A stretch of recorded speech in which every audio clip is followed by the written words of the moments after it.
tardes a todos. Prosiguiendo con nuestro encuentro con la teoría general del proceso, nos corresponde verificar en el día de hoy el tema relativo a la pretensión procesal. Es un tema estrechamente vinculado con el que vimos anteriormente sobre la acción versus la excepción. Este tema está identificado en nuestro programa propuesto con el número 6, es decir, el tema 6. Decíamos que está estrechamente vinculado a las dos figuras que estudiamos antes, porque la pretensión está inmersa en ambas, sobre todo dentro de lo que llamamos la acción, que como bien sabemos, tanto la acción como la excepción son facultades o potestades que tenemos todos los ciudadanos para interponer demandas y al mismo tiempo contestarlas. Es decir, la facultad que tiene el ciudadano para ejercer la tutela judicial efectiva, exigírsela al Estado y al mismo tiempo poner en marcha a los órganos jurisdiccionales que son nuestros tribunales de la República. Muy bien, ese tema de la pretensión dentro de la acción, que volvemos y repetimos, son derechos o facultades, ya esa pretensión tenemos que definirla como el derecho real o subjetivo, propósito o intención que pretende en este caso el demandante, el título, la certeza, el objeto lícito para interponer una demanda. De manera que es un acto complejo. Algunos dicen que la pretensión viene siendo el objeto o causa del proceso. Cuando ustedes revisan un expediente en nuestros tribunales se darán cuenta que tiene una portada, que tiene una numeración y hay una parte, además de identificar a las partes del proceso, tanto al demandante como al demandado, dice causa, objeto. Bueno, esa es la figura jurídica, el encuadramiento jurídico de lo que se trata esta demanda. En este caso podemos hablar de divorcio, podemos hablar de partición de bienes, podemos hablar de daños y perjuicios, en fin. El encuadramiento jurídico, la tipicidad jurídica de lo que nosotros pretendemos. Eso es lo que llamamos pretensión. Es decir, definir bien ese objeto o causa del proceso.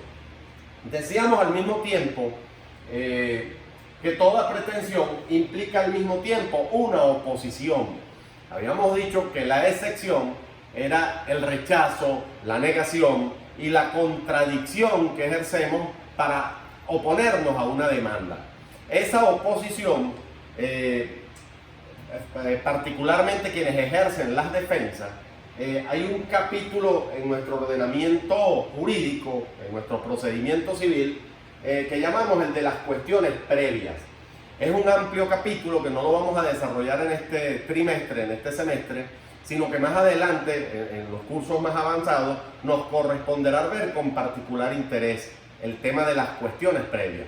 Y fundamentalmente esta oposición se trata de dos formas: tácticas dilatorias o tácticas perentorias. Las primeras, como la misma palabra lo estimula, quiere decir dilatar el proceso. En algún momento no nos conviene dar una contestación en tal circunstancia y al mismo tiempo necesitamos ganar tiempo para que aparezca un título, pues. O sea, son tácticas permitidas por nuestra ley, permitidas por nuestro procedimiento, donde el abogado defensor busca dilatar aquello para tratar de lograr una conciliación por fuera del tribunal. Eso es legítimamente válido en nuestro ordenamiento y al mismo tiempo nos vamos a encontrar con las llamadas cuestiones previas, llamadas perentorias, que son las que persiguen, las que procuran lograr las nulidades o lograr la resolución definitiva del asunto, el rechazo definitivo. Volvemos y repetimos, estas dos figuras, tanto la acción como la excepción, sirven de reflexión para nosotros los abogados y sobre todo a los más jóvenes, que no es conveniente ejercer ese tipo de acciones temerarias sin tener certeza de los títulos, sin tener certeza del objeto que perseguimos, porque esa misma acción que nosotros demandamos puede convertirse en un boomerang contra nosotros, se devuelve, va contra usted, porque usted no logró demostrar esa pretensión que puso en marcha el órgano jurisdiccional. De manera que tenemos que ser muy cuidadosos al momento de accionar, al momento de convertirnos en actores y al momento de convertirnos en demandantes. Para ello es importante entonces que verifiquemos bien esta figura de la pretensión, cuál es el objeto, cuál es el título que perseguimos, y de no demostrarlo, entonces estamos propensos a ser demandados por daños y perjuicios. Pudiéramos incurrir en figuras delictuales de tipo penal como la simulación, pudiéramos incurrir también en la falsa atestación ante funcionarios públicos. De manera que hay que ser muy cuidadosos a la hora de demandar, y al mismo tiempo, en nuestro carácter de defensores, nos especializamos en ese gran capítulo de las cuestiones previas, pues, que son esa serie de mecanismos que permiten nuestro ordenamiento jurídico para dilatar o para perimir las demandas en contra de nuestros representados. Habíamos dicho que la pretensión se convierte entonces prácticamente que en el objeto de la causa del proceso.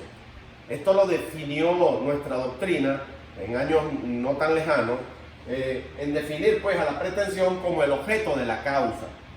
Cuando nosotros recurrimos y revisamos un expediente, nos damos cuenta que en las portadas se identifican a las partes, demandante, demandado, y al mismo tiempo hay una parte que dice objeto.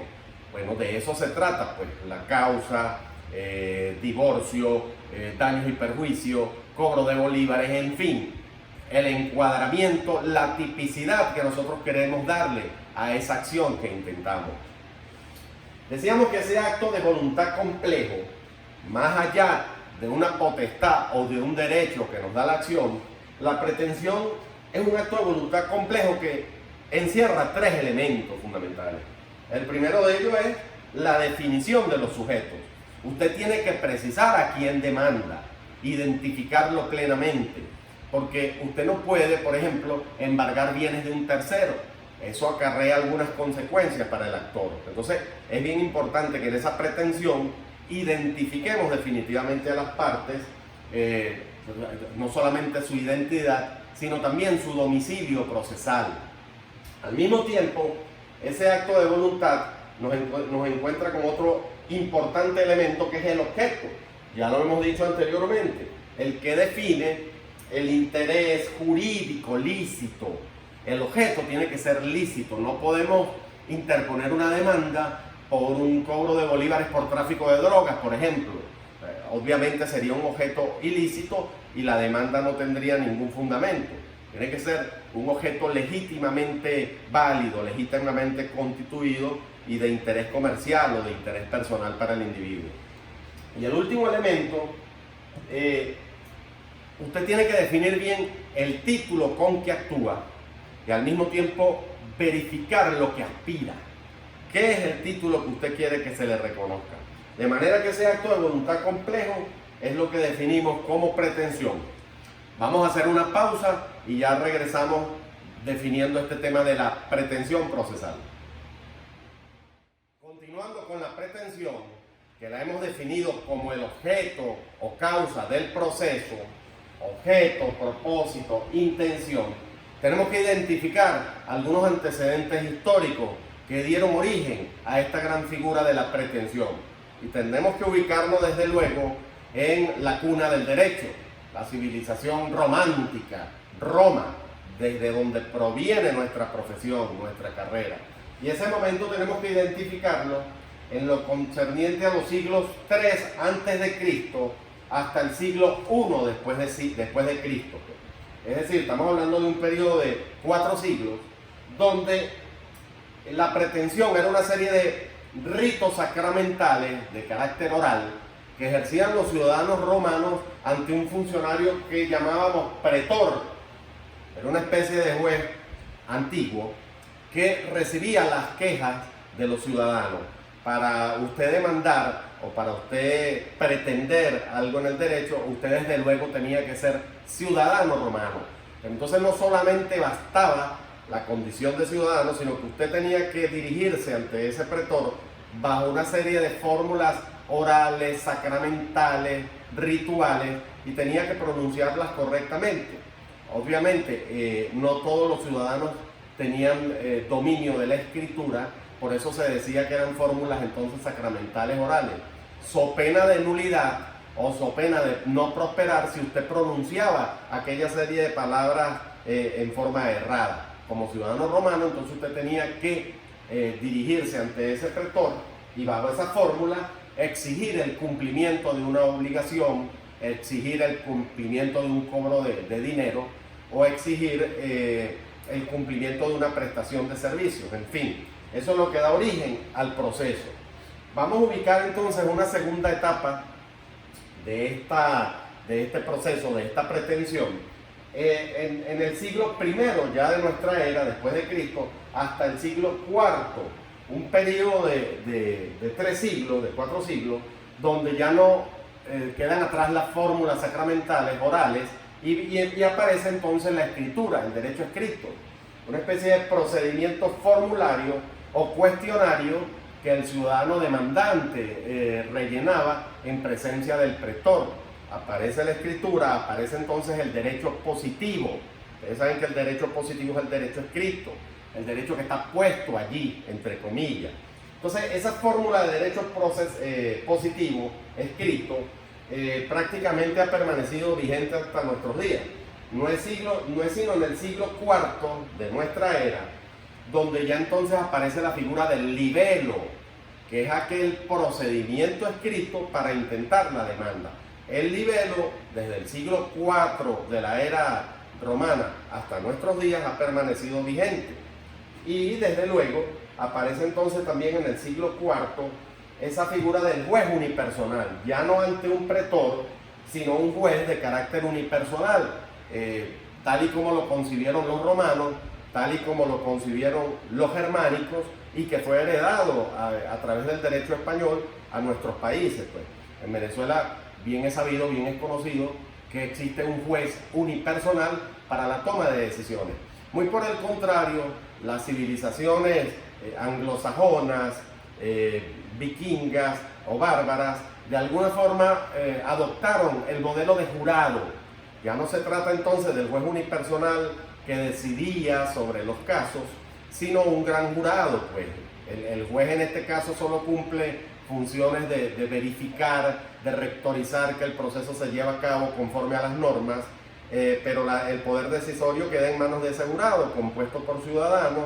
Depende de la complejidad del caso, por supuesto el número impar, para que no haya empate en caso de las deliberaciones, y así tenemos jurados compuestos por 5 personas, por 7, por 9, por 11 o por 13, depende de la complejidad, y eso es algo bien interesante desde el punto de vista del derecho anglosajón, y que nosotros perfectamente pudiéramos adecuarnos a las necesidades de nuestro tiempo histórico, donde vamos hacia la oralidad.